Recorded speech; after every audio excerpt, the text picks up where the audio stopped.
Why we don't like to be corrected? நம்மளுக்கு ஏன் இந்த சீர்திருத்தம் பிடிக்க மாட்டேது? நல்லா பாருங்க, ஆண்டவர் உங்களை கரெக்ட் பண்ணும் பொழுது, எச்சரிக்கும் பொழுது, அல்லது உங்களை தண்டிக்கும் பொழுது அது உங்களுக்கு சந்தோஷமா இருக்காது. இது ரொம்ப முக்கியமான வசனம், ஒரு வார்த்தை. ஓகே, நீங்க அநேகர் இருக்கிறீங்க இந்த சிச்சைக்கு பழகினவர்கள் அல்ல. You are not trained by that. அதான் ஒரு நிறைய கிறிஸ்தவங்க அப்படியே பயங்கரமா எழும்புவாங்க, ராக்கெட் மாதிரிலாம் எழும்புவாங்க. கொஞ்சம் ஆண்டு கரெக்ட் பண்ண அப்படியே கீழே விழுந்துருவாங்க. ஏன்? அவங்க சிச்சைக்கு பழகினவர்கள் அல்ல. They are not trained by the corrections of God. ஏன்னா நீங்க அந்த பழகிருந்தீங்கன்னா உங்களுக்கு தெரியும் அது நல்ல ஒரு பலனை பெற்றுக்கொள்ள முடியும் என்று. எல்லா காரணமும், அதாவது நீங்க சொல்லலாம், என்கிட்ட யாரும் பேசி ஜெயிக்கவே முடியாதுன்னு சொல்லுங்க. நான் பேசினா வாய் கொடுத்து பயப்படுவாங்க. நான் சொன்னேன், அத்தனை நீங்க வாய் கொடுக்க முடியாது. நீ அங்க போய் உங்களை போய் நான் இதுதான் பண்ணணும். He will speak the right thing that you have to shut your mouth. அவர் சொல்றதை நீங்க வாய் திறக்கவே முடியும்.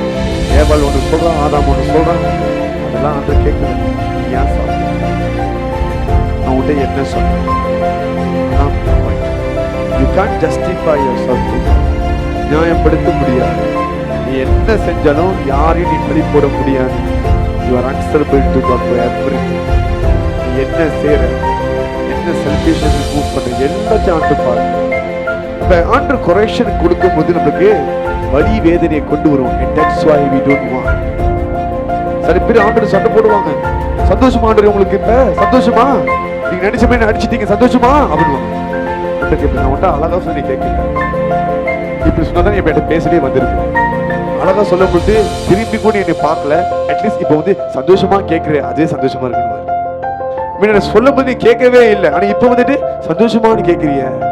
அட்லீஸ்ட் நீ என்கிட்ட ஜெபிக்கணும் வந்திருக்கல. இப்ப உனக்கு புரியுது, நான் கர்த்தர்ன்னு உனக்கு தெரியுது இல்ல, நான் கர்த்தர்ன்னு தெரியுது உனக்கு. மனசேட்டு ஆண்டு சொல்றாரு, அவனுக்கிட்ட ஜனங்க சொல்ற மாதிரி, ஓகே நீ மன திரும்பி என் பக்கம் வாங்கிட்டு. யாருமே காது கொடுக்கல.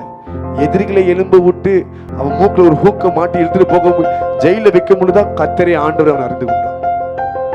மறுபடியும் சிங்காசனம் கொண்டு வந்தார். நல்லபடி சொன்னா கேட்கறது இல்லை, அடிச்சாதான் கேட்கிறான். See, when God corrects you, அது வந்து உங்களை தண்டிக்கணும் அப்படின்னு கிடையாது. ஓகே, உங்க பாதையை மாற்றணும். There is a joy being corrected by God. Hallelujah. ஆண்டவர் யாரை கரெக்ட் பண்றாரோ, யாருக்கு டிசிப்ளின் பண்றாரோ அவர்களே He receives you. உங்களை அவர் அணைக்கிறார். பாருங்க, நம்ம அப்பா அம்மாவை பார்க்கிறோம், எப்படி பார்க்கிறோம்? சின்ன வயசுல நம்மள வந்து அடிச்சு வளர்த்தாங்க. எத்தனை பேர் அடி வைக்கிறீங்க சின்ன வயசுல? ஏன்னா இந்த காலத்து பிள்ளைங்க அடிக்க முடியாது. அவள் ரிப்போர்ட் டு போலீஸ் அப்படின்னு. இந்த காலத்து பிள்ளைங்க நம்ம அப்படிலாம் சொல்லியிருப்போமா? அதுக்கு 2 பல்லு உடச்சிட்டு இருக்கு. சொல்லிதான் முடியுமா? முடியாது. எனக்கு எங்க அப்பா வரவே பிடிக்காது. ஏன் பிடிக்காதுன்னா, எங்க அப்பா வந்தாலே அடிப்பாரு. வீட்டை யாரு என்ன தப்பு நான் தான் அடி வாங்குவேன். நல்ல பிள்ளைய படிச்சு புக்கு வச்சிருந்தா கூட அடி வாங்குவேன். ஏன்னா பிள்ளைங்க தப்பு பண்ணாங்கன்னு சொல்லி.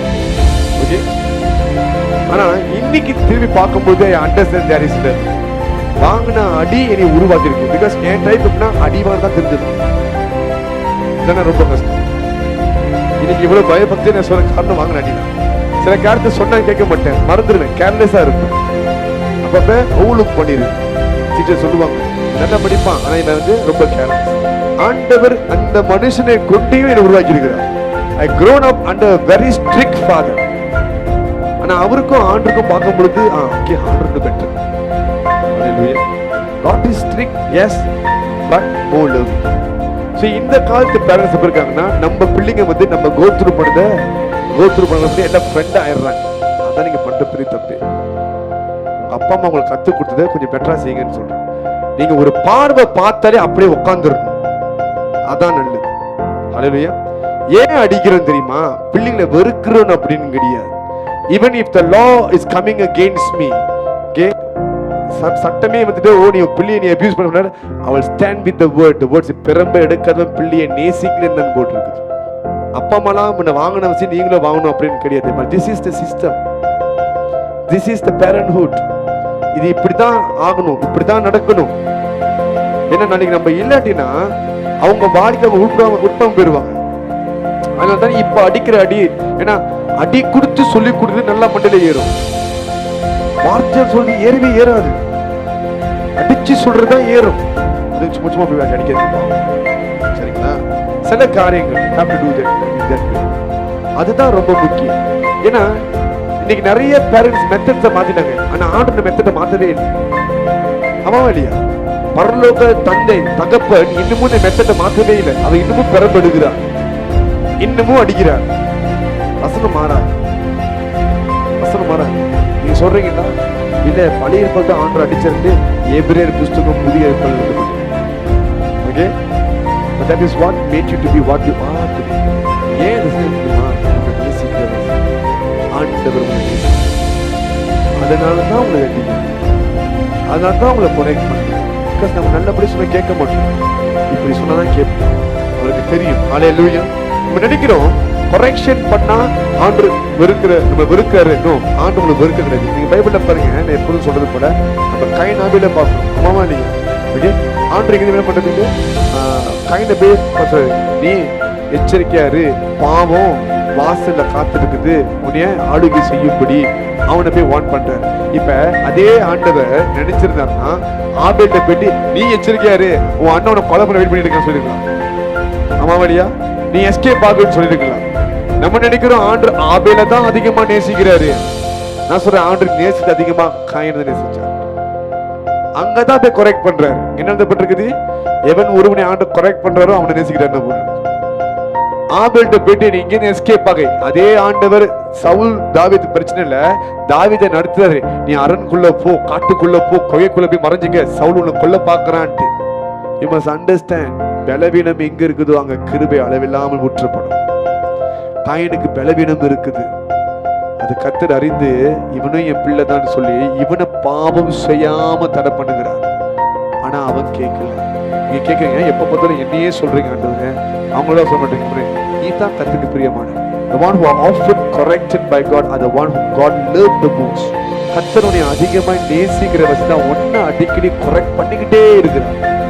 நம்ம நினைக்கிறோம் இல்ல வெறுக்க, கர்த்தர் நேசிக்கிறார். If you are being corrected by God, you are so blessed. நீங்க உண்மையா பாக்கியம். ஒருவேளை கரெக்ஷனா இதை நான் ஃபர்ஸ்ட் டைம் கேள்விப்படுறேன்னா நீங்க கர்த்தரால் கைவிடப்பட்டீங்கன்ற உங்களுக்கு புரிதலையா? அதை குறித்து வந்துதான் போடுங்க.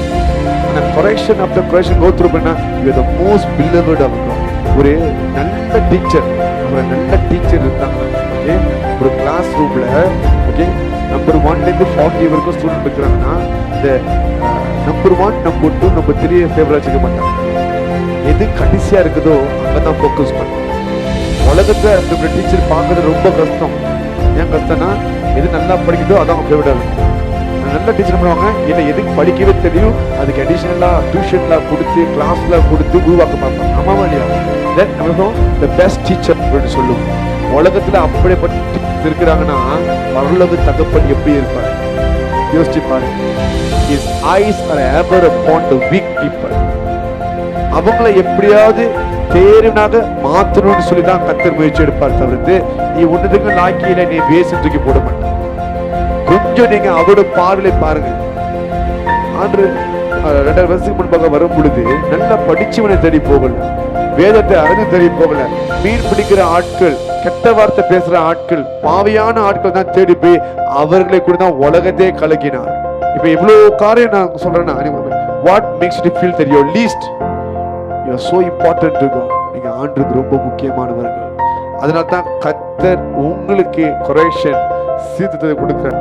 ஆண்டவர் ஓகே பாருங்க, தகப்பன்கள் நம்ம அடிக்கும் பொழுது கூட என்ன பண்றோம், எப்படினாலும் அப்பானா அப்பா தான், அம்மானா அம்மா நம்ம பயப்படுறோம். அம்மாவா இல்லையா? உலகத்தில் இருக்கிற தாய் தகப்பனுக்கு இவ்வளவு கருத்து கொடுக்குறேன்னா how about our heavenly father? ஒரு நாளும் நீங்க கர்த்தர் இருக்கிற கணத்தையும் அந்த மாதிரி நீங்க இழந்துடவே கூடாது. He is still a father to you no matter how hard is your life. Some people நான் பார்த்திருக்கிறேன், ஒரு எக்ஸ்டெண்டுக்கு மேல ஆண்டவரை இயேசுவே ஆரம்பிச்சிருவாங்க. throw words on him. Hallelujah. ஏன்னா அந்த burden ஏற்றுக்கொள்ள முடியல. இப்படிலாம் கேட்பாங்க, உங்களுக்கு கண்ணே இல்லையா? பாக்குறீங்க தானே? கண்ணே இல்லையா? பாக்குறீங்க தானே? உங்களுக்கு மனசாட்சியே இல்லையா?